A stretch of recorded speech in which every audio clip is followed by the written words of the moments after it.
ये है विविध भारती। उजाले उनकी यादों की।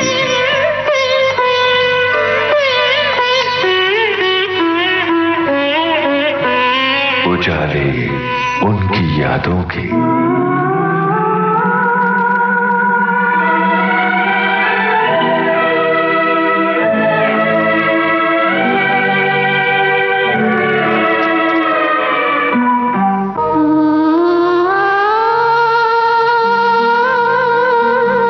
मंगेशकर परिवार का एक अनमोल नगीना, जिसकी गीत यात्रा शुरू हुई थी इस गाने के जरिए।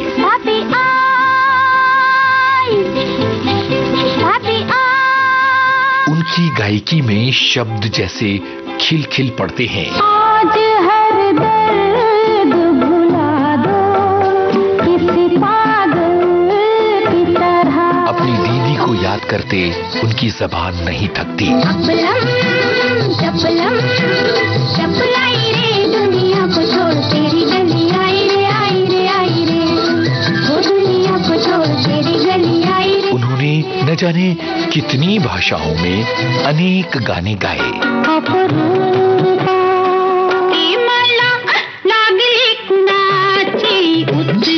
वो भक्ति का एक स्वर भी है। मैं तो आरती उतारूं रे संतोषी माता की। उजाले उनकी यादों के।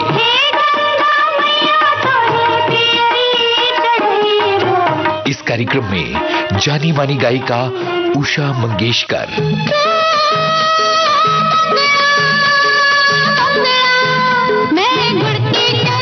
इनसे बातचीत कर रहा हूं मैं, आपका दोस्त यूनुस खान। आज तीसरी और अंतिम कड़ी। दोस्तों नमस्कार। विविध भारती के स्टूडियो में आज हमारे साथ हैं जानी मानी गायिका उषा मंगेशकर। बहुत बहुत स्वागत है आपका हमारे स्टूडियो में। नमस्कार। नमस्कार। पुराना नाता रहा है आपका रेडियो से, कैसा लग रहा है वापस रेडियो के स्टूडियो में आके? अच्छा लग रहा है। एक सुरील कला केंद्र होता था आपके परिवार का, जहां संगीत के आयोजन होते थे, जिसमें लक्ष्मीकांत प्यारेलाल बतौर म्यूजिशियन आया करते थे।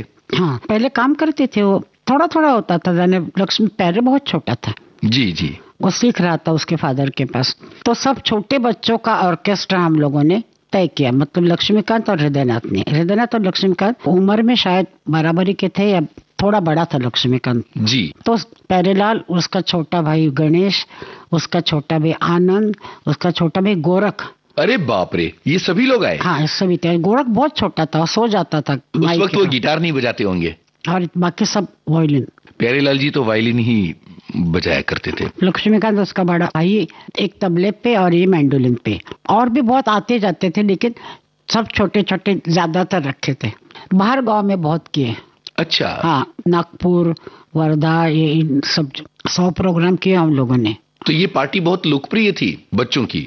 2 ही थी, एक कल्याण जी आनंद जी पार्टी और एक हमारी पार्टी। वाह वाह वाह। गाता था हृदयनाथ, विनाती, मैं और हृदयनाथ तीनों गाते थे। अच्छा। और बाद में लक्ष्मीकांत प्यारेलाल इतने बड़े म्यूजिक डायरेक्टर बन गए। हम बंद कर दी, हृदयनाथ ने म्यूजिक करना शुरू किया। उसने काफी बड़े बड़े LP बनाए और लक्ष्मी को प्यारे के दोनों को दोस्ती थी, दोनों की जोड़ी बना के उन्होंने काम शुरू किया। और वो पहले पिक्चर से ही नाम कमा लिया। काफी गाने उन्होंने किए, बहुत अच्छे गाने किए हैं। बिल्कुल। दीदी का एक अनोखा गाना मुझे उनका अच्छा लगता है, आ जाने जा। हाँ, जो उन्होंने मना कर दिया था गाने से। हाँ। इंतकाम फिल्म का गाना बहुत अच्छा गाना है। ये घटना आपको याद है कि दीदी ने मना कर दिया था और लक्ष्मी प्यारे ने उनको मनाया था कि आप प्लीज ये गाना गा लीजिए? नहीं, उन्होंने गलती से बोल दिया कैबरे गाना है। तो दीदी ने सीधे मना कर दिया। मैंने कैबरे नहीं गाती हूँ। तो एक उन्होंने कव्वाली भी ली थी जी, नजरा। मतलब दीदी से वो अलग अलग टाइप के गाने लेना पसंद करते थे। जी। एक बार दीदी से मेरी टेलीफोन पर बात हो रही थी, तब उन्होंने ये कहा था कि उसके बाद उन्होंने ये गाना कभी सुना भी नहीं और फिल्म भी कभी देखी नहीं, इंतकाम। नहीं, फिल्म नहीं देखी उसने। जी, क्योंकि वो उन्होंने गा लिया था लक्ष्मीकांत प्यारेलाल की वजह से, पर फिर उन्होंने वो गाना कभी सुना नहीं। लेकिन गाना वो कैबरे सॉन्ग लगता ही नहीं गाना जी। और फिल्म में हेलन जी ने डांस तो किया है उनके स्टाइल से, लेकिन सोबर लगता है सब देखने के लिए भी। हेलन जी का एक बात है, चाहे जैसे कपड़े हो, चाहे जैसे डांस के एक्शन हो, लेकिन वो सोबर लगती थी। बिल्कुल, वो एक ही डांसर है ऐसे। इतनी बातें हुई हैं तो ये गाना सुन लेते हैं, इंतकाम फिल्म का। बहुत अच्छा गाना है जी।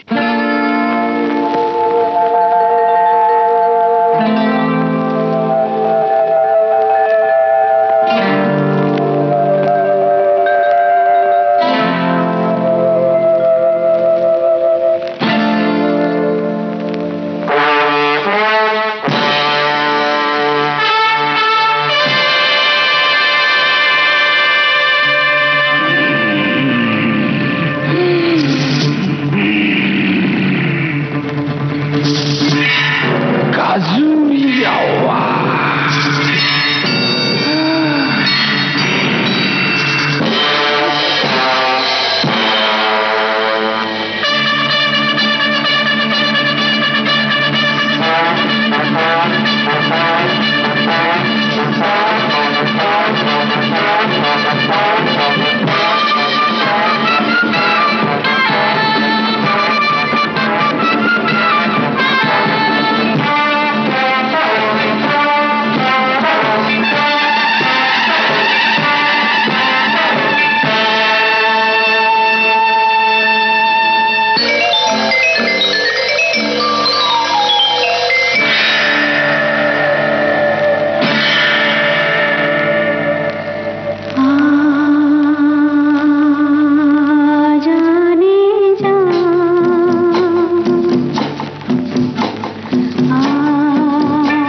वैसे आपने बप्पी लहरी के लिए डिस्को डांसर फिल्म का गाना भी तो गाया है, गोरों की नकालों की। उनके फादर की मेरी पहचान थी, अपरेश लाहिरी। हाँ अपरेश लहरी। तो बहुत ही मतलब मुझसे बेटी जैसा प्यार करते थे वो, और बोलते थे कि ये बहुत लकी है, बापी को मतलब बापी इसके साथ काम करो, देख तेरा नाम हो जाएगा, ऐसा बोलते थे। अरे तो न्यूमरोलॉजी जानते थे, बोलते तुम्हारा इसका नंबर 1 आ रहा है, अच्छा, तो ये तुम्हारे लिए लकी है, ऐसा बोलते थे। दीदी की गाड़ी खरीदने का उनका शौक था, तो दीदी की गाड़ी निकाली बेचने के लिए, तो बोलते थे कि उषा तुम उसमें पैर रखो फिर मैं लूंगा, अरे तू गजब। लकी है, ऐसा बोलते थे मुझे। गाड़ी की बात चली तो मुझे एक घटना याद आ रही है जो मैं आपसे सुनना चाहता हूँ। जब पहली बार दीदी ने गाड़ी खरीदी थी, हिलमन, वो बताइए जरा। वो माई ने कहा था कि तू इतना भागती दौड़ती है, वो क्या घटना थी? ऐसा कुछ नहीं बोला तुम्हारे। जी, जो जग देखा है हम लोगों ने, जो दुनिया देखी है, उनमें हमको कोई भी चीज नई नहीं लगती थी। दीदी ने गाड़ी ली, ठीक है, बहुत अच्छा है। माई ने भी एक गाड़ी ली, उसको बड़ी गाड़ी चाहिए थी, मैंने भी एक ले ली। आपकी गाड़ी कौन सी थी? मेरी सारी की सारी गाड़ी वालचंद हीराचंद के जो कंपनी थी उसकी थी, फिएट। अच्छा, उस समय मुकेश भैया ने ली दीदी। हाँ, मुझे पता है ये बात के बाद में मुकेश जी ने वो गाड़ी ली थी। उस समय फिल्म इंडस्ट्री में हिलमैन बहुत चलती थी। देव साहब के पास भी एक हिलमैन थी। सब फॉरेन की गाड़ियां चलती थी, अपनी बहुत कम चलती थी। एम्बेसडर और फिएट वगैरह 2-3 गाड़ी थी, और जिसका भी नाम हो गया तो गाड़ी फॉरेन की होनी चाहिए, ऐसा होता था, सबके पास थी। परिवार में गाड़ी चलाने का शौक किस किस को रहा? शौक सबको है जी। दीदी ने गाड़ी चलाई, सीख रही थी तब, हाँ हाँ, और एक दुकान के अंदर डाल दी। अरे बाप रे। फिल्म में देखते हुए मतलब फिर गाड़ी को हाथ नहीं लगाने का। अच्छा। मैं बैठी गाड़ी में, ड्राइवर बाजू में बैठा है, तो उसने बोला कि ब्रेक लगाइए, आगे लाल लाइट आई है, एक्सीलेटर दबाया, डाल। अरे रे, इतने खतरनाक अनुभव है। आशाती चलाती थी, मतलब बहुत नहीं। एक दिन मेरा भाई बीमार हो गया, तो हमारे डॉक्टर थे वर्सोवा में जी, और हम लोग रहते थे वालकेश्वर में जी। और उसको लेके वहां से वो माई को लेके गाड़ी लेके गई। वाह। एक ही मर्तबा देखा गाड़ी चलाते उससे। तो उस वक्त ना गाड़ियां थी, ना कोई भीड़ थी, कुछ नहीं था। बिल्कुल। अब मैं राम लक्ष्मण की बात करना चाहता हूँ। उनके साथ आपके हिंदी और मराठी बहुत लोकप्रिय राम गाने। लक्ष्मण जी के साथ उनके साथ काम किया हुआ चला हुआ गाना सुल्ताना है, तराना फिल्म का। वो भी मैं बाहर गाँव थी, जी। तो उन्होंने बुला लिया, और मैंने जब सुना ट्रैक तो मैंने कहा, उनके असिस्टेंट थे जी, उत्तम सिंह, म्यूजिक उत्तम सिंह डायरेक्टर, तो उनकी दोस्ती थी। उन्होंने कहा कि मैं आपके साथ काम करूंगा ऐसा। तो उत्तम सिंह जी को मैंने पूछा, उत्तम भैया आपने इतना सुर ऊंचा रखा है, मैं कैसे गाऊंगी? नहीं हो जाएगा। मैंने कहा कुछ कम नहीं हो सकता, अब पूरा ट्रैक हो गया है, मिक्स हो गया है ट्रैक, अभी हो नहीं सकता कुछ। ठीक है, मैंने कहा पे गाती हूँ, और पहला सुल्ताना एकदम ऊंचा जाता है। जी जी बिल्कुल, गा दिया और गाना चला। बहुत हिट हुआ। 80 के दशक में वो गाना गली गली में गूंजा करता था, और मिथुन उस जमाने के बहुत ही लोकप्रिय हीरो हुआ करते थे। अच्छा, कुछ मराठी गानों की बात करी जाए अभी। मराठी तो बहुत गाए हैं मैंने जी, लेकिन हिंदी के हिसाब से कम गाए हैं। जी। लेकिन इससे भी पहले क्यों ना ये बात करते हैं कि डॉक्टर भूपेन हजारिका ने आपसे असमिया गाना गवाया, चमेली मेम साहब फिल्म का। वो पहला कैसा गाना अनुभव था? अभी तक हिट है। मैं चमेली मेम साहब बोलूं हाँ। पब्लिक के सामने और डांस शुरू होता है, वो मुंगड़े जैसा ही है। जी जी। यहाँ का मुंगड़ा और वहाँ के चमेली मेम साहब। अच्छा, बोल है आहोम देखो और बागी सारे, ये है। वाह। आप बोल समझ में नहीं आएंगे, आप समझ में आता है कि आहोम मतलब आसाम, अच्छा, बागीसा मतलब बगीचा, आसाम का बगीचा। ओके। आज मेरा ख्याल है कितने 50 साल हो चुके हैं इस गाने को, और बहुत अभी बड़े भी- म्यूजिक डायरेक्टर थे, बड़े लिरिक्स बहुत अच्छे थे। वो गुस्से वाले, मैं गुस्से वाली, वो चिढ़ेंगे तो मैं भी चिढ़ती थी, ऐसा चलता। तो झगड़ा हो जाता था।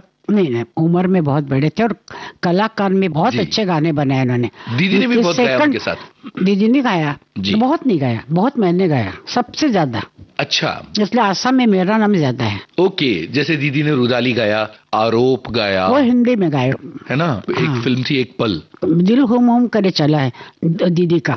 जी। एक वो नैनों में दर्पण है, दर्पण में कोई, हाँ। आरोप फिल्म का गाना। फिर रुदाली के गाने बहुत चले। उनका और एक गाना उन्होंने किया था अपोरूपा, वो मैंने गाया था आसामी में, वाह। और दीदी ने गाया था हिंदी में। लेकिन अच्छा। अपूर्वा फिल्म आई कि नहीं कुछ मालूम नहीं मुझे, हिंदी में नहीं मालूम, असम में नहीं मालूम। जी, वो अपूर्वा गाना अब भी बहुत चल रहा है। मैं जाती हूँ असम में तो मुझे बोलते हैं अपूर्वा गा, मेरे साथ चल रहे मैं गाड़ी में बैठी हूँ, खिड़की बंद करने लगी हूँ, बहुत भीड़ है, तो कोई अंदर मुंह डाल के बोलता है अपूर्वा गाओ। अपूर्वा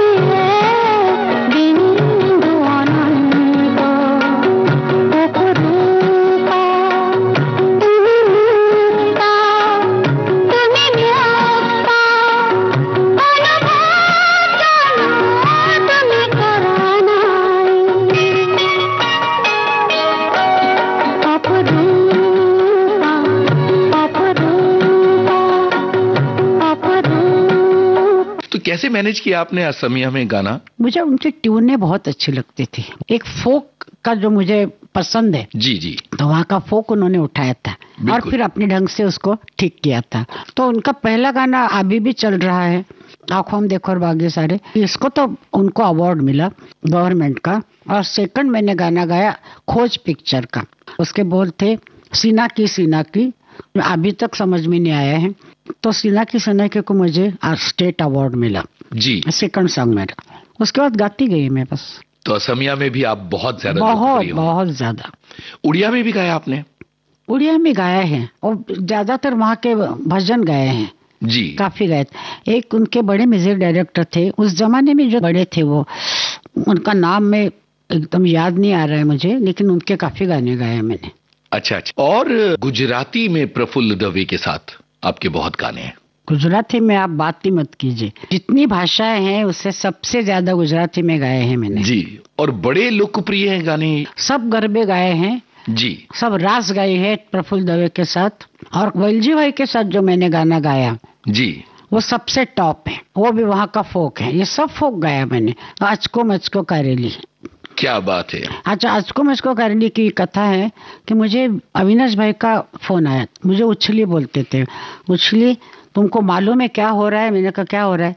अचको मचको करेली कितना चल रहा है मालूम है? मैंने कहा मुझे कैसे मालूम पड़ेगा, तो आज जाती नहीं गई गुजरात। कहा कि सुनो, एक आदमी आता है, पैसे वाला होगा, वो बैठता है फिल्म में, अचको मचको करेली गाना आता है तो गाना सुन के स्टॉप करता है, ऊपर जाता है प्रोजेक्शन रूम में और बोलता है कि रिवाइंड करो। बहुत मुश्किल होता है फिल्म का रिवाइंड करना जी जी, तो मुश्किल काम कराता है, वो रिवाइंड कराता है। वो गाना आता है, वो गाना सुनता है, फिर बोलता है ऊपर जाके रिवाइंड करो, पैसा देता हूँ, फिर गाना सुनता है। ऐसा रोज चल रहा था उसका।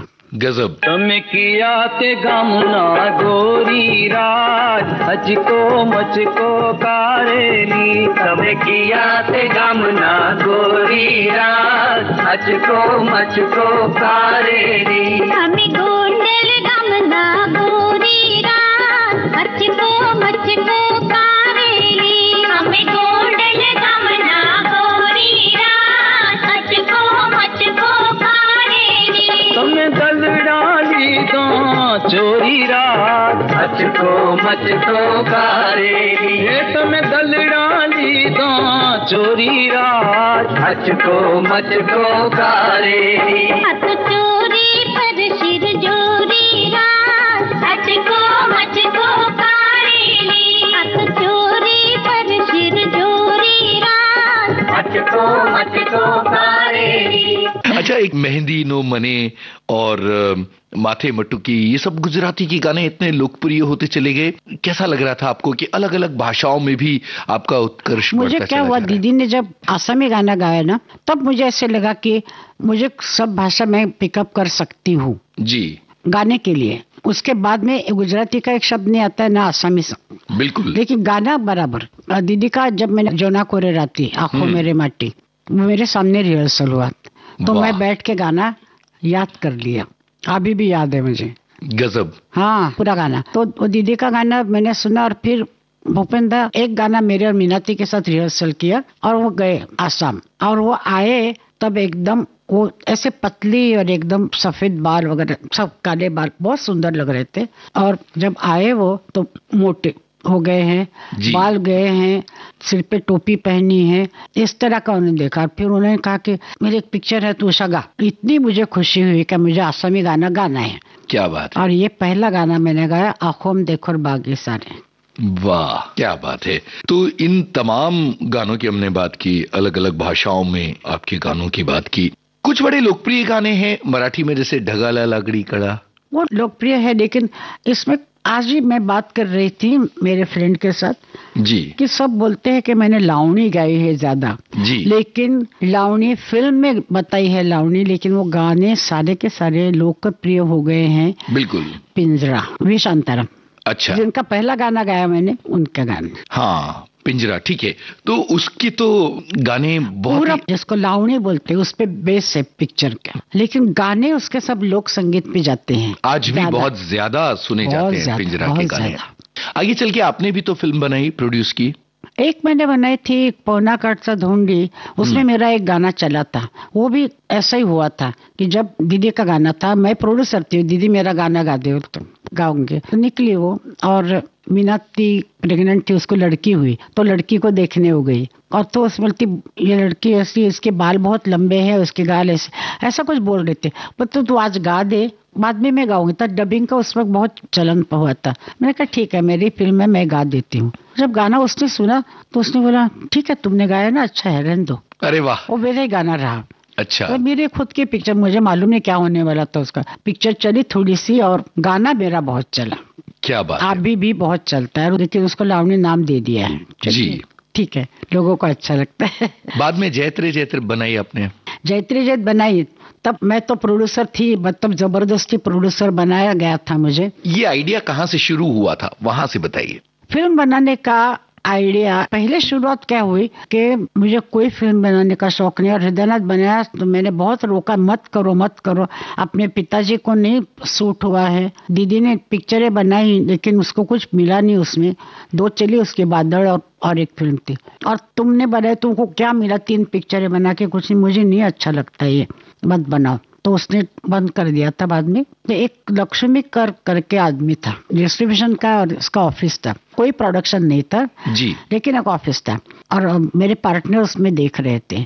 तो क्या हुआ कि लक्ष्मीकर ने आधी पिक्चर बनाई, पौना काट सा ढूंढी। उसने बोला मेरे पास पैसे वैसे नहीं है तो मैं छोड़ता हूँ।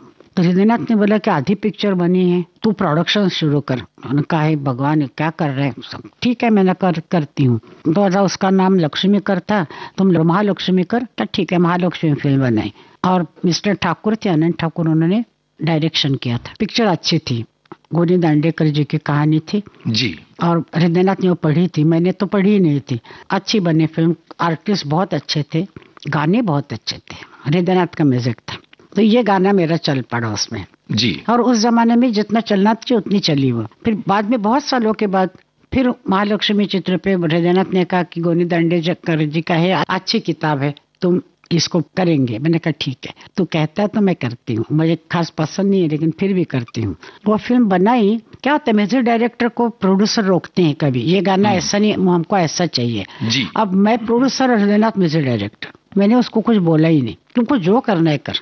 और वैसे करता गया, सुनते गए और बोलते थे अच्छा है, बहुत अच्छा है, बहुत अच्छा है, ये भी गाना अच्छा है, ये भी गाना अच्छा है, इस पे ये फोक का म्यूजिक अच्छा लगता है, ये लगता है। सब होते होते 28 कट थे उस गाने के फिल्म में, 28 गजब। 2 मिनट का गाना, 1 मिनट का गाना, ऐसा थोड़ा। तो इतने सारे होने के बाद पिक्चर तो नहीं चली क्योंकि लोगों के समझ में नहीं आई। उस वक्त नहीं, वो चलन नहीं था मॉडर्न फिल्म बनाने का, बहुत आगे के ख्याल से बनाई थी उन्होंने। जी जी। कि उसमें नरेटर आते हैं, वो गाते हैं वगैरह इस तरह के। तो पिक्चर नहीं चली कोई, ठीक है, मुझे कोई तकलीफ नहीं हुई।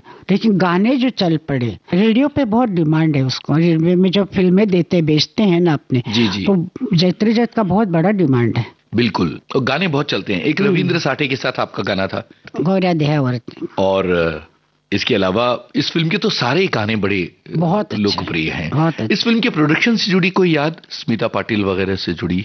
स्मिता पाटिल तो पहली फिल्म थी उसकी। जब्बार पाटिल प्रोड्यूसर तो अच्छे थे, डायरेक्टर बहुत अच्छे थे। उनकी एक सामना पिक्चर भी बहुत चली थी, मैंने देखी थी, वो बहुत अच्छी फिल्म थी जी।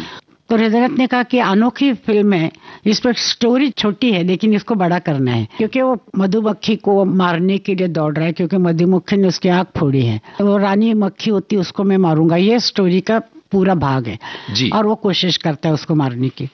और उसकी शादी भी होती, जिसकी शादी हो चुकी है उसको छोड़ दिया है, और औरत ने, और जिसके साथ। तो इसकी फिल्म पहली आई जैत्रे जैत, स्मिता पाटिल ने इतना अच्छा काम किया कि लोगों को बहुत अच्छी लगी वो जी। और मोहन आगाश वो भी अच्छा काम कर, नाटक में अच्छा काम करते थे। मैंने उनके देखे थे एक नाटक, तो जो उन्होंने जो सेटअप लिया तो बहुत अच्छा था। मैंने कुछ बोला नहीं, शूटिंग में जाते थे वहाँ पे ठाकरवाड़ी में, ठाकरवाड़ी की कहानी है ना। हाँ। ठाकरवाड़ी में जाते थे हम लोग, खालापुर में, और शूटिंग देखते थे, सब अच्छा हो रहा था। पिक्चर चली गई नहीं, बस नरेटर के गाने आए और उसमें गड़बड़ हो गई कि नरेटर पूरी कहानी बोलता है और फिर पिक्चर का वो सीन दिखाते हैं, जी। तो लोगों के इतना मजा नहीं आया उसको देखने में, ऐसा शायद लगता है। लेकिन अब गाने बहुत चल रहे हैं जी बिल्कुल। अभी स्टेज पे हम लोग जाएंगे, हृदयनाथ जाएगा, आशाती जाएगी और मैं भी, तो जैत्री जैत के गाने गाने ही पड़ते थे। क्या बात है। अभी पिंजरा है, अभी पिंजरा के गाने गाते। राम कदम भी बहुत बड़े म्यूजिक डायरेक्टर थे। उनके साथ तो बहुत काम है आपका, अलग अलग। उनकी वजह से मैंने आई हूँ मराठी में। अच्छा, मैंने पहला गाना उनका गाया, दुधाचा भाव माझ्या ताकाला, वो गाना चला थोड़ा सा जी। फिर मैंने और कुलकर्णी मेरे साथ गाने वाले जी, तो उनके साथ मैंने गाया था नाकात आकड़ा नथीचा आकड़ा, वो डुएटी था। उसके बाद शांत हो गया सब जी। फिर दादा उनके जी आए मेरे पास और उन्होंने कहा कि मेरा एक गाना गा दो, तो सबने ना बोला उनको, तो मैंने बोला मैं गाती हूँ। वो माळ्याच्या मळ्यामध्ये कुणगं उभी, ये गाना गाया मैंने जी। वो वी शांताराम जी ने सुना, तो उनके दिमाग में आया कि मैं इस टाइप के गाने पे एक पिक्चर बनाऊंगा और उन्होंने पिंजरा बनाई जी। तो स्टोरी ऐसे बनाई कि उन्होंने, जो लड़की है वो डांस करने वाली है और हीरो जो है वो स्कूल टीचर है, वो सब लड़कों को सिखाते हैं कि ऐसे डांस नहीं देखना, ये नहीं करना, और वो डांसर उसको फंसाती है। ये पूरी पिक्चर उस पर डिपेंड है। तो उसके डांस दिखाने के लिए काफी सारे गाने उसमें गाए मैंने, छबीदार छबी, इश्का चिंगरी डसली, मला लागली कोणाची उचकी, बहुत गाने गाए जी। और सुपर हिट ये तमाम गाने, सुपर हिट आज भी।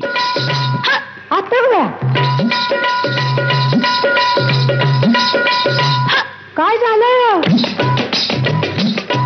अगं? हो अशी कुठं चालली ही पंजाबी गच्च खाता? आली आली सुगी म्हणून चालली बिगी बिगी, गोष्ट नाही सांगण्याजोगी, गोष्ट नाही सांगण्याजोगी, कुणी गालावर मारली टिचकी, मला लागली कुणाची उचकी, मला लागली कुणाची उचकी, तुलाची ग तुलाची माझी राजाची, लाजू नको लाजू नको लाजू नको, मला लागली कुणाची उचकी।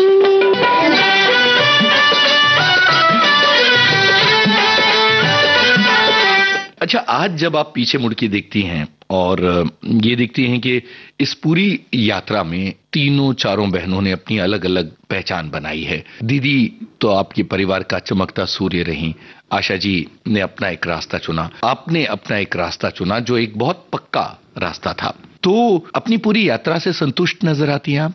जो चाहा था वो सब कर पाई? हाँ, जैसे दीदी क्लासिकल टाइप के गाने या बहुत सॉफ्ट गाने या बहुत मुश्किल गाने, जिन्होंने गाना बनाया ना मुझे जीने दो फिल्म में, जयदेव जी, जयदेव जी जो ऐसे ऐसे गाने बनाते थे, रविशंकर जी ऐसे दिन बीते वगैरह, मतलब जिसको कोई हाथ ही नहीं लगा सकता है, ऐसे गाने उसने गाए हैं। आशाती ने अपना रास्ता ऐसा बनाया है कि उसके ढंग के गाने कोई गा नहीं सकता। सही है। वो क्लासिकल ढंग के भी गाती है और कैबरे सॉन्ग भी गाती है, और उसका नाम कैबरे सॉन्ग करके छिक्का मार दिया। और मैंने गुजराती में गाने गाए हैं, बहुत गाने गाए हैं और बहुत अच्छे रिलेशन थे हमारे अविनाश भाई के साथ जी। और उनको अच्छा, उनके लड़के के साथ भी मेरा अभी भी हम लोग बातचीत करते हैं, तो उनको ऐसे लगता था कि मेरी आवाज में गरबा अच्छा लगता है। तो उन्होंने अपने मन से तय किया कि कितने गाने गवाए होंगे, कम से कम 2000। तो उनके गाने में गाती रही। फिर मराठी में अन्ना, उनके मेरा पहला सॉन्ग उनके पास था जी। और पिंजरा उन्होंने बनाया, वो भी गाने चल पड़े। और मैं राम कदम को 100 में 100 मार्क देती हूँ और उससे भी ज्यादा मार्क मैं अन्ना को देती हूँ, मतलब वी शांताराम जी को, कि वो आके पसंद करते थे, ये ट्यून नहीं जरा अलग कर, अरे जगदीश ये गाना लिखा है ना, ऐसा क्यों लिखा तुमने, ऐसे तो बहुत आए हैं, दूसरा कर, कुछ ऐसा रोजाना चलता था। मैं बजा के रिहर्सल में बैठती थी ऊपर चढ़ के। क्या बात है। तो उनका बहुत भाग है उसमें बड़ा कि ये गाने इतने अच्छे हुए। और लावणी बोलने के साथ वो मैं बोलती हूँ कि लोकगीत है वो जी। और मुझे लोकगीत से बहुत प्यार पहले से, मेरी नानी गाती थी जी, मतलब अच्छे अच्छे गाने उसके हैं, तो वो हम लोग सब याद करते थे। तो मुझे हर चीज में ऐसे लगता था कि गांव के गाने बहुत अच्छे होते हैं, उनकी ट्यून बहुत अच्छी होती है, जो अभी आज सब इसमें आते हैं।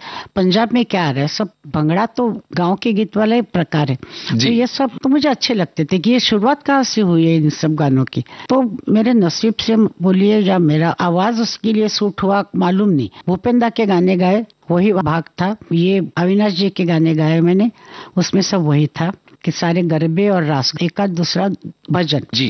और मेरे गुजराती गाने पसंद करने वाले एक व्यक्ति है प्रवीण अग्रवाल करके, तो उनके साथ मेरा पूरा कलेक्शन है। अरे वाह। तो ये भी बहुत बड़ी बात है। बिल्कुल। अच्छा, क्या आपको लगता है कि जो नाम सब बहनों को मिला, हृदयनाथ जी को उनका वो हक नहीं मिला जितनी बड़ी प्रतिभा वो रहे हैं? जमाने के साथ नहीं चलने वाला है जी। उसने फिल्म बनाई, वो भी अपने ढंग से म्यूजिक दिया है, जिसमें 11 सिले सिले गाना चला हुआ है। बिल्कुल चला है। बाकी सब क्लासिकल ढंग के गाने हैं जी। सुरमई रात चला हुआ गाना है।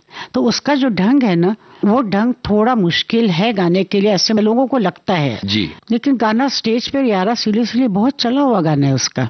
और मराठी स्टेज पे कोई भी प्रोग्राम में हृदयनाथ के बहुत सारे गाने चले हुए, जैसे आम्ही ठाकर ठाकर, ये गाना बहुत चलता है जी। तांबूळ पिकल्या झाडाखाली बहुत चलता है, भी डोलकर डोलकर बहुत चलता है जी। तो उसने लाइट गाने भी बनाए हैं, लेकिन वो चलने वाले हैं और उसके ढंग के हैं, उसके बाहर नहीं गया वो कभी, अपना ढंग कभी नहीं छोड़ा, क्लासिकल बेस हमेशा रहा।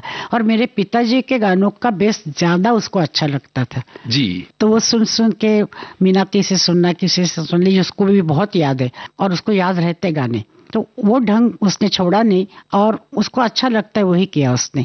तो मीरा भी पूरी उसने ऐसे बनाई है, 2 भाग। क्या बात है। अभी मीराबाई के उसके भजन चित्तौड़ में बजते हैं, उसके मंदिर में रखा हुआ है रिकॉर्ड। हम लोग गए थे चित्तौड़ जी। और लाइट एंड साउंड में उसके पूरी मीराबाई का दिखाते हैं, क्योंकि चित्तौड़ की थी, वो सारे उसके गाने बजते हैं। मतलब जो जो भाषा में है सब भाषा में चलता है। वो मराठी में ज्ञानेश्वरी बहुत चली है उसकी, और लाइट गाने भी बहुत चले दीदी के। हिंदी में भी मशाल जैसी फिल्म मशाल की उसने, है ना। फिर भी क्या होता है कि जब प्रोड्यूसर खुद हो ना, तो गाना कोई बदली नहीं कर सकता। प्रोड्यूसर कभी कोई ऐसा कहते कि ऐसा नहीं, ऐसा चाहिए, लाइट चाहिए, थोड़ा थोड़ा ये चाहिए, तो शायद उसको जमता नहीं। उसको जो अपनी मर्जी का मालिक है वो जी। और उसके गाने चलते हैं। मराठी म्यूजिक का तो पूरे चेंज ही कर दिया, उसका चेहरा ही बदली कर दिया। ज्ञानेश्वरी उसकी बहुत चली है और लाइट गाने बहुत चले हैं। डोलकर जैसा गाना चला है उसका। बिल्कुल सही है। कहाँ तक सुना है, मेहदी हसन जी गा रहे थे उसके गाने, मेहंदीच्या पानावर मन अजून डोकं, तो ये लाइट गाने ही है तो चला है। बड़े बड़े सिंगर, मैंने सिंगर को भी उसका एक गाना सुनते हुए सुना है मैंने मराठी का। अच्छा, घर में किस तरह का म्यूजिक सुनते थे आप लोग, दीदी आप लोग मिलकर? दीदी का कोई अच्छा गाना आया तो रिकॉर्ड पे अगर आया तो रिकॉर्ड कभी कभी सुनते थे। और गाने का जिक्र, जैसे दीदी बहुत अच्छा गा लिया है उसने, तो उसका घर में कभी चर्चा नहीं हुई जी जी। किसी का भी नहीं। यहाँ तक कि मेरे गाने दीदी ने कभी सुने ही नहीं है। अच्छा। हाँ, जब मैंने पूछा दीदी इतना चला है गाना संतोषी माँ का, तुमने सुना नहीं? नहीं मैंने सुना है। मैंने कहा कौन सा गाना अच्छा लगा तुमको जो मेरी तरफ से? बोलती है करती हूँ तुम्हारा व्रत, तुमने बहुत अच्छा गाया है। मैंने कहा मुझे बहुत बड़ा सर्टिफिकेट मिल गया, अब मैं दोबारा नहीं पूछूंगी, क्योंकि बहुत फालतू गाने भी गाने पड़ते थे। मैंने सुना है संतोषी माँ फिल्म देखने चाहिए थी दीदी ने। मैं घर में दिखाई उसका। अच्छा, घर में? थिएटर में जाना बहुत मुश्किल होता था, फिर बर्तवा तो बंद कर दिया। जी जी। तो इसलिए फिर घर पर फिल्म मंगवाई गई, वहीं दिखाई। दीदी के बहुत सारे शौक थे, जैसे फोटोग्राफी, तो आप किस तरह से उसकी साक्षी रही हैं? मैं मॉडल थी उसका। अच्छा।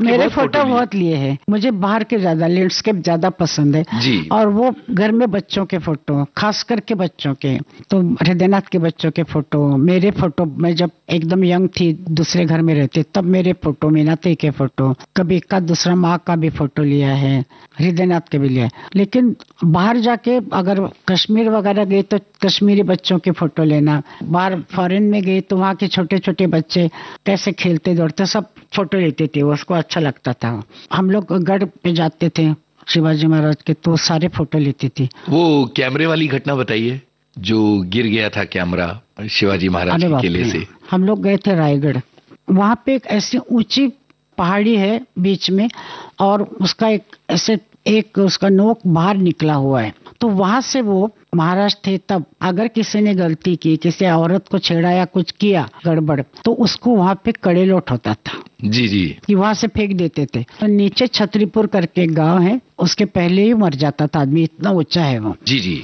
तो वहां वो देखने के लिए गए हम लोग, और वहां पे जाके झुक के देख नहीं सकते क्योंकि हवा आती तो आदमी उड़ जाता है, ऐसे ऊपर आती है हवा, तो बड़ी मुश्किल से इधर उधर छुप के हम लोग देख रहे थे नीचे। मुझे तो नहीं अच्छा लगता देखना नीचे। तो दीदी फोटो ले रहे थे, उसको क्या सूझी, वो तो कैमरा लेके बिल्कुल ऐसे एज पे चल रही थी अरे बाप रे। और हवा भी आ रही थी, तो हृदयनाथ ने उसको हाथ पकड़ के, हम लोग बैठे थे, खड़े रहने की डर लगता था, तो उसको खींच के अपने पास लिया। लेकिन जब उसके हाथ में लटका हुआ था तो उसने ये हाथ दिया तो ये हाथ ऐसे हो गया। कैमरा गिर गया। कितने सालों के बाद मिला वो। जी, दीदी ने मुझे फोन पर एक रिकॉर्डिंग में ये घटना सुनाई थी कि हाँ। बाद में पुलिस ने वो किसी किसान को मिला और फिर हाँ। पुलिस के जरिए घर तक पहुंचा। आप लोग मिलके क्रिकेट मैच भी बहुत देखा करते थे। दीदी को क्रिकेट का बड़ा शौक। सबको, मेरे माँ को बहुत था। हाँ, माँ, हृदयनाथ, हम लोग बचपन में छोटे थे तब घर में क्रिकेट खेलते थे। मैं हृदयनाथ खेलते थे, बहुत खेलते थे। घर में क्रिकेट खेलने का मतलब है चीजें टूटना। हम लोग आंगन में खेलते थे क्रिकेट। माँ को बहुत पसंद था। अच्छा। जितने भी क्रिकेटर थे ना, वो उसके एकदम दोस्त हो गए थे। कोई उसका बेटा है, कोई उसका ये ऐसा। तो पॉली उमरीगर उसको बहुत अच्छा लगता था। वाह वाह। तो पपेटी में उसके घर में खुद बड़ा केक लेके जाती थी, उसको देती थी और उसको अंगूठी बना के दी। ऐसे इस तरह से चलता था उसका। और वो घर पे आके माए माए ऐसे बोलता था उनकी भाषा में। वो भी बहुत प्यार करता था। उसका बातचीत वगैरह चलती थी उसकी। अच्छा, दीदी के फेवरेट्स कौन कौन थे? विनू मंकड़ उस जमाने के जी। पॉली उमरीगर, और जिनको खेलते हुए नहीं देखा लेकिन गैरी सोबर्स। गैरी सोबर्स तो मेरे साथ फोटो भी है उनके। बहुत। अरे वाह। हम लोग क्रिकेट के एकदम पागल। क्या बात है। जब इंडियन टीम अच्छा नहीं करती थी तो आप लोग बहुत दुखी हो जाते थे? बहुत ज्यादा। दीदी की क्या और प्रतिक्रिया? अपनी टीम हमेशा बहुत ज्यादा हारती थी। जी। और 3 साल के बाद क्रिकेट होता था। जी। तो 3 साल हम लोग राह देखते रहते थे कि फिर वहाँ खाने का डब्बा, टॉवेल, ये रुमाल वगैरह सब लेके, पानी वानी लेके जाते थे और वहाँ बैठ के देखते थे क्रिकेट, माई वगैरह। अब एक मतलब ऐसे हुआ कि वेस्ट इंडीज की टीम आई थी। जी, इंडिया और आई। उसमें गिलक्रिस्ट करके एक बॉलर था। जी। और वो सबके सिर फोड़ता था। बहुत खराब बॉलिंग, भयंकर, इतनी फास्ट थी उसकी बॉलिंग, देखते डर लगता था कि अभी क्या होगा। तो उसमें अपने कम से कम 4 क्रिकेटर ऐसे थे जिनको जख्म हुई थी। जी। उसमें मांजरेकर था, और मांजरेकर बहुत अच्छा प्लेयर था, तो उसके शायद हाथ में लगा था। जी। और एंड में सामने वाले के साथ कोई भी बच्चा नहीं था, तो वो रिटायर्ड हुआ था। तो रिटायर्ड होने के बाद उसने बोला कि मैं आके खेलूंगा, क्योंकि हाथ उससे बंधा हुआ था, इतना लगा था उसको। तो वो अपने दाहिने हाथ से बैटिंग कर रहा था। उसको कुछ रन बनाए वो, और हम लोग जीत जाए। वाह। लेकिन वो सबको, मतलब अपनी टीम नहीं, वो गोरे टीम को भी ऐसा ही मारता था, गिलक्रिस्ट। जी। फिर वो गिलक्रिस्ट को निकाल दिया शायद, बाद में उनका मालूम नहीं, लेकिन गैरी सोबर्स बहुत अच्छा खेलता। और कौन कौन से क्रिकेटर्स घर आया करते थे? सचिन? नाम होने के बाद में। लेकिन जब टीम आई थी, दीदी ने क्रिकेट टीम के लिए प्रोग्राम भी किया था। हाँ, जब 83 में Indian cricket team world cup जीत के आई, हाँ। तो उतने ज्यादा पैसे क्रिकेटर्स को नहीं मिलते थे। नहीं मिलते। तो दीदी ने मनी रेज करने के लिए कार्यक्रम किया था। वो गाना था भारत विश्व विजेता। ये दिल्ली में कार्यक्रम हुआ था। मैं सारे प्रोग्राम में जाती थी, लेकिन ये प्रोग्राम में मैं नहीं गई थी। अच्छा, दीदी को ज्वेलरी का बड़ा शौक हुआ करता था। आपको भी वैसे ही था? मुझे देखने का ज्यादा शौक है, खरीदने का इतना नहीं है। दीदी तो कान में थोड़ा सा छोटा सा पहना, गले में एक चेन होती थी जिसके अंदर वो कुछ ताबीज वगैरह कुछ होते थे, और हाथ में कभी कभी पहनती थी। अंगूठी बहुत कम पहनती थी, और रिकॉर्डिंग में तो हेडफोन लगाने से कान में तकलीफ होती, कान जी, में पहने जी, तो जी। नहीं पहनती थी। लेकिन जब प्रोग्राम में जाती थी तो उसने खास अपने लिए कान में बनवाए थे वो, और एक नवरत्न की माला थी जो शिवाजी गणेशन ने उसको दी थी, वाह वाह। वो पहनती थी, और हाथ में हीरे की चूड़ी होती थी। जी। तो दीदी का भी ऐसा होता, तो दीदी आराम से काम करती थी, और ऐसा टोस्ट मंगवा लिया, कभी कभी सैंडविच मंगवा लिया, तो खाना तो ऐसे होता था। और चाय, एक दिन उसको घर में आई तो तकलीफ में लग रही थी, और खूब बहुत उल्टियां हुई उसको, और मालूम हुआ कि इसको फूड पॉइजन हुआ है। अभी खाने में कुछ बाहर से खाना आते, कभी हो सकता है हो गया। तो फिर डॉक्टर वगैरह बैठे, डॉक्टर ने कहा कि इनको मैं घर में इलाज करूंगा। तो घर में इलाज किया उन्होंने, और काफी दिन तक बेहोश थी 3-4 दिन तक। अरे बाप रे। तो उस वक्त इतने था भी नहीं, मैं पुरानी बात बोल रही हूँ, 50s की। तो हमारे जो डॉक्टर थे, तो उन्होंने अच्छी दवाइयाँ उसको की 60s में हमारे इस घर में। तब मैंने बोला ना कि मजरू साहब आके बैठते थे। जी जी, उस वक्त दीदी बहुत बीमार पड़ गई थी। सुना है कि किसी की कोई साजिश थी? मैं, ऐसा नहीं था। रिकॉर्डिंग में उसने, सबने सैंडविच खाया है। अच्छा अच्छा। उसको क्या उसमें मिल गया, हो सकता है कि खराब हो। जी जी जी। और वो कोई इसके नहीं, मटन के, चिकन के ऐसे नहीं सैंडविच थे, खाली चीज और इस तरीके होगा। मैं नहीं थी उस रिकॉर्डिंग में।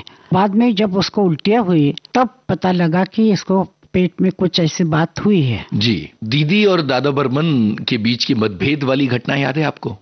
एसटी बर्मन जी, जब दीदी ने गाना छोड़ दिया था उनके लिए।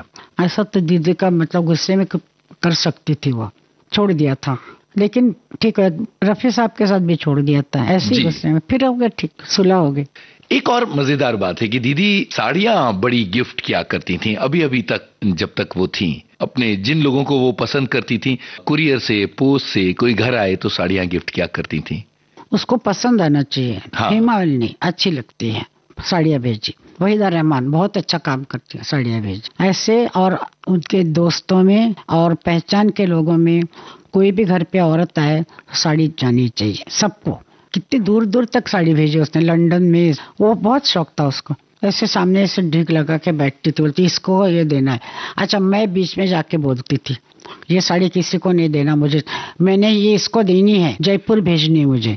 मैंने कहा तुम जयपुर में दूसरी भेजो, मैं ये लूंगी। उसका दान करना भी उसका इतना अच्छा था। वो कॉलेज में, स्कूल में बच्चों को पैसे देके, जिसके पास नहीं है उसको पढ़ाती थी। अच्छा। वो बड़े हो जाते थे, कोई बड़े काम पे लग जाते थे तो दीदी को मिलते थे। वाह। तो हमने बोलता ये आदमी क्यों मिला तुमको, तो बोलते थे कि इसको मैंने पैसे दिए थे पढ़ने के लिए। कभी नहीं किसी को मालूम कब ये पैसे देती थी और कब ये सब दान धर्म उसका चलता था। और जब उसके हाथ में पैसा ज्यादा आया, बहुत काम किया था उसने, तो फिर वो देश के लिए बहुत किया। जी, जवानों को बहुत करोड़ों रुपए दिए, उनकी वाइफ विधवाओं के बहुत दिए, और आखिर में भी सब मंदिरों में दिए, मंगेशी मंदिर में दिए, महालक्ष्मी मंदिर में सब। अच्छा, एक बात बताइए, ए मेरे वतन के लोगों जब परफॉर्म किया गया था नेशनल स्टेडियम में, तो आप गई थी दिल्ली? नहीं, मैं नहीं गई थी, उसमें नहीं गई थी। जब नेहरू जी यहाँ आए बॉम्बे में, ब्रेबॉर्न स्टेडियम में जो प्रोग्राम हुआ था उसमें मैं बैठी थी। तो वहां आप साक्षी रहीं, पर हाँ, दिल्ली वाला चूक गया मामला। बस सुनी मैंने जी। सब पूरी इंडस्ट्री गई थी, सब अपने अपने तरफ से जो भी हो सकता है काम, एक्टिंग कर रहे थे, कोई डायलॉग बोल रहे थे, इस तरह का प्रोग्राम था। बड़े बड़े लोग गए थे, राज कपूर, दिलीप कुमार, ये सब गए थे, नरगिस। और गाने के लिए दीदी को बुलाया था, और श्री रामचंद्र ने ट्यून बनाई थी और लिखा था कवि प्रदीप ने। जी।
शहीद हुए हैं उनकी जरा याद करो कुर्बानी।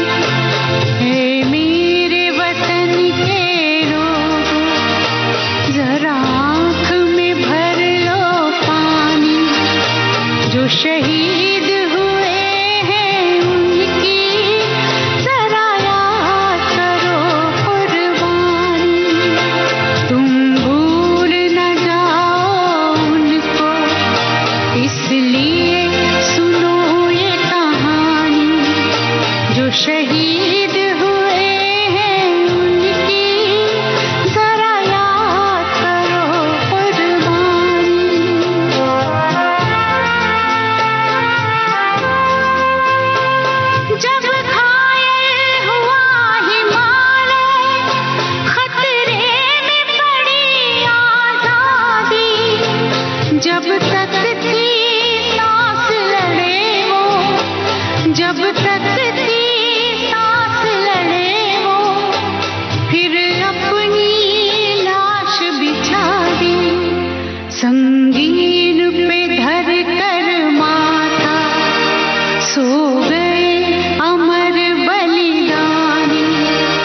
जो शहीद हुए हैं उनकी जरा याद करो कुर्बानी।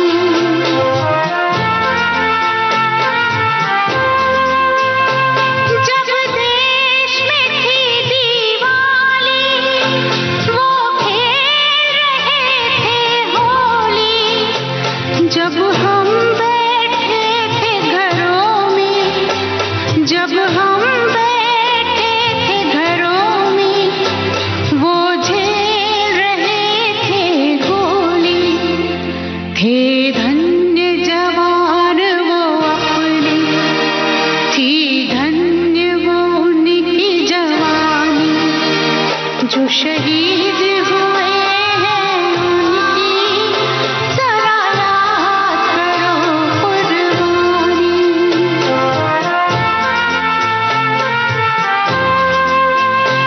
कोई सिख कोई जाट मराठा, कोई सिख कोई जाट मराठा, कोई गुरखा कोई मद्रासी, कोई गुरखा कोई मद्रासी, सरहद पर मरने वाला, सरहद पर मरने वाला हर वीर था भारतवासी। जो खून गिरा पर्वत पर वो खून था हिंदुस्तानी, जो शहीद हुए हैं उनकी जरा याद करो कुर्बानी।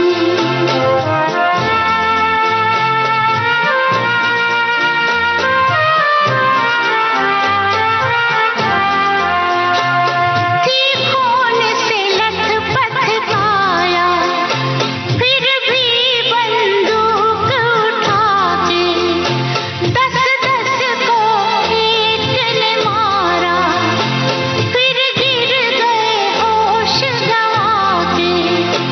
जब अंत समय आया तो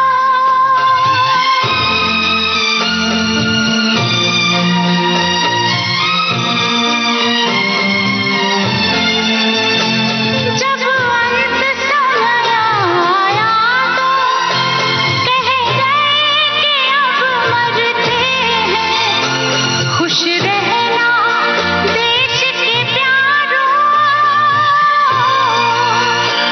खुश रहना देश के प्यारों।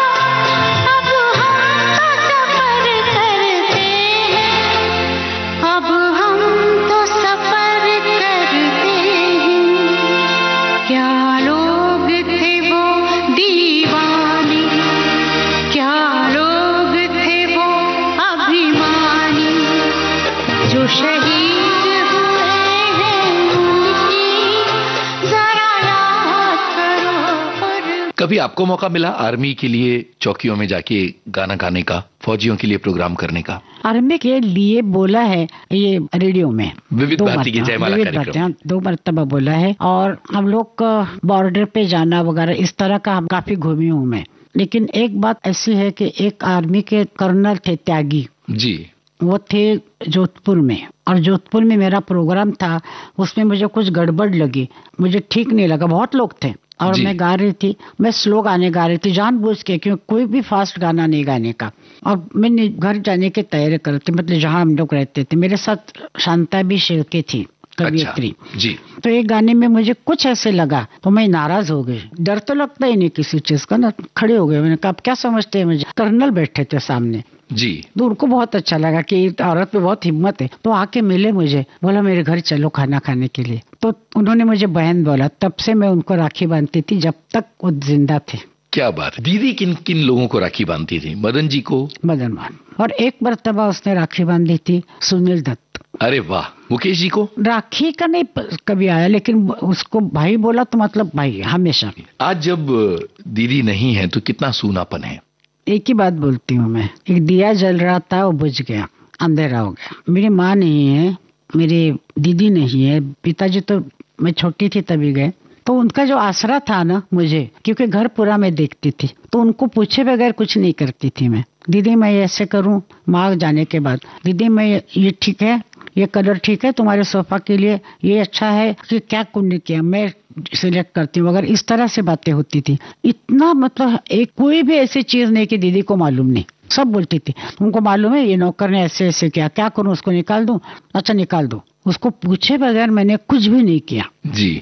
रिकॉर्डिंग में जाती थी मैं, दीदी मैं जा रही हूँ, कहाँ जा रहे, रिकॉर्डिंग में जा रहे, कहाँ पे है, बॉम्बे लैब में, तो ठीक है, इतना होता था। बल्कि मुझे याद है कि दीदी से संपर्क करना चाहो तो फोन हमेशा आपने उठाया, कितने बार मैंने आपसे बात की। हाँ, फोन मैं उठाती थी और बाद में दीदी को बोलती थी कि ये इंसान बोल रहे हैं तो उनको ले लो। जी, कितनी बार तो मैंने आपसे बात की, हाँ। तब जाके दीदी से बात हुई। लेकिन क्या हुआ कि अब मेरे ऊपर कोई नहीं बढ़ा। जी। मीनाती है 93 की है जी। उसका बेटा है, पोती है एक, तो अपने घर में बहुत खुश है, ज्यादा बाहर नहीं निकल सकती है कि कुछ चलने की तकलीफ होती है, तो मैं जाके मिलती हूँ।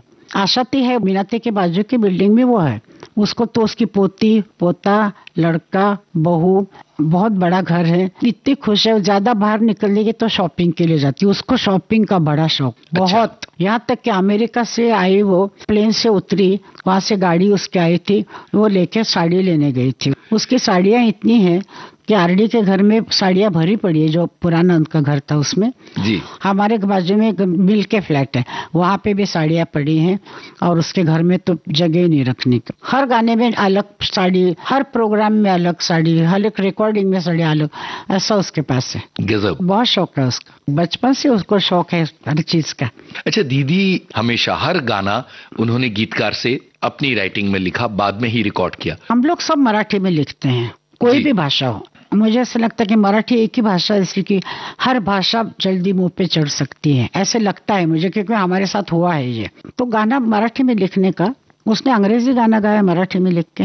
अरे वाह, तो वो सारी डायरियां सुरक्षित हैं? वो गाना है ना, गाने के बोल सब है, मतलब जितना उसने गाया है, उसने कैसे लिखा है, कोई नोटेशन वगैरह कुछ नहीं है उस पे। जिस तरह वो निशान लगाती थी, पॉज मार्क करती थी, हाँ सब है। आप भी उसी तरह से निशान लगाती थी? मन्नादा लिखते थे पूरे नोटेशन। अच्छा। बाकी किशोरदा वगैरह कुछ नहीं देखा, नहीं मैंने, रफी साहब के साथ भी नहीं। हम लोग ऐसा ऐसे लाइन लगाते, ऐसे नीचे एक लाइन, ऐसे इस तरह से था। उसे याद होता है गाना, दूसरी मर्तबा अगर गाने जाए, देखने जाए, तो पता लगता है कि ये हाई नोट पे है, ये लो नोट पे है। बहुत सारी बातें हुई और बहुत सारी अपनी जिंदगी की और अपनी दीदी के जीवन की बातें आपने हमसे साझा की।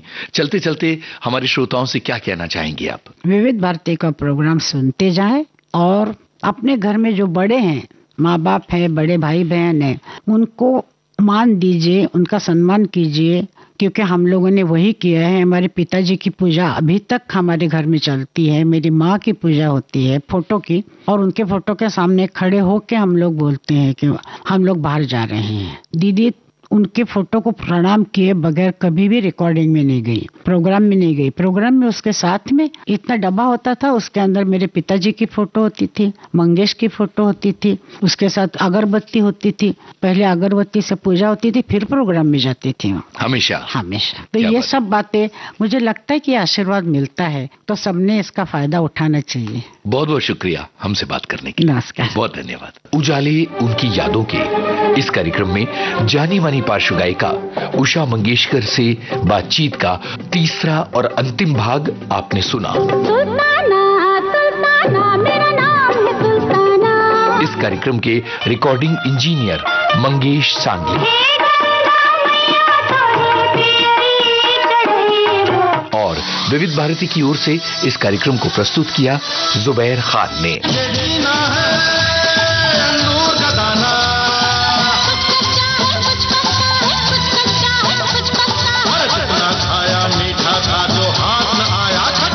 तो अब यूनुस खान को इजाजत दीजिए। नमस्कार। उजाले उनकी यादों की।